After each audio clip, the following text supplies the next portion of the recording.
All right, my friends, Robert writes in. He's a widower, 66 years old. He has a small pension of about $4,000 a year. And he's wondering if he should do Roth conversions. This is tough because I have literally no clue what his income needs. I have no clue what his assets are. I have no clue anything. The problem with being single and doing Roth conversions, and I have no clue if he has kids he wants to leave the money to. What, I just don't know. The problem with being single and doing Roth conversions is always and everywhere. Are you pulling taxes forward that you don't have to pay now, that you're going to pay now, where you could have delayed them for a long time? And so it's a tough one, man. But I deal with this a lot. If you are single, it's less advantageous to do Roth conversions. There's just no other way around that. Unless there's, maybe you have children who are in a high tax bracket and you want to leave them money tax-free as opposed to paying their high tax bracket. But if you're single, it's just as tough because you are literally pulling money into today that you don't have to pay tax on, and that you might not have to pay tax on the future because you could be dead. Now, the reason I talk about the widow's tax trap is simple, is because if you're married filing jointly today, you will be in a higher tax bracket in the future when either you or your spouse dies. That's just a fact for most people. When you're single, you can't state those two things. We don't know if you're going to be in a higher tax bracket in the future. What would make you in a higher tax bracket? I guess getting rid of the Trump tax bills, maybe. But would you do Roth conversion under that assumption?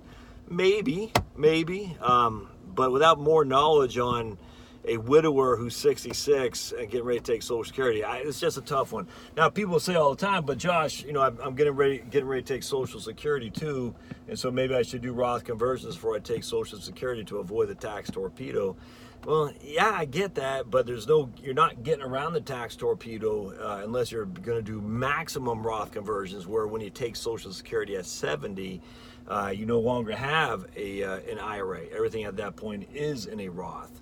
And in that case, then you might be pulling a lot of money forward and putting yourself in a 24, 33% tax bracket, whereas you could have only been in a 10 to 12% tax bracket.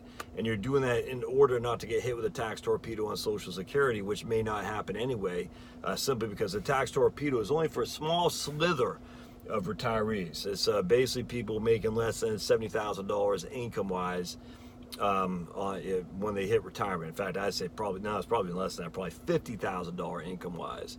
So there's only a small slither that really get affected by the tax torpedo. When I say small, I mean it's a decent-sized segment of the population. Don't get me wrong, but it's not, it's certainly not a majority, not even a vast minority. Maybe 25% of the population might get hit with it. But even in that case, if you get hit with it, it's only going to be for 4 years because you're going on Social Security anyway at 66. So there's a lot going on here. I don't know. That's a tough one to entertain. Without knowing more, I'd say I just don't know if this is worth doing. So anyway, but don't get caught up. When I say the widower's tax trap or the widow's tax trap, what I mean by that is it isn't a tax trap once you are a widow or widower. It's a tax trap that happens because you used to be married filing jointly and now you're a widower. Once you're there, it's too late. Well, I don't say too late, but there's not much you can do once you're in it. Once you're in the net of the spider of the tax man, there's not much you can do to get out. What I'm trying to encourage people is to try to take advantage of the taxes as a married filing jointly couple before you're in that spider web called the widow's tax trap. And once you're a widower or a widow, it's harder to do that for sure. All right, we'll see you.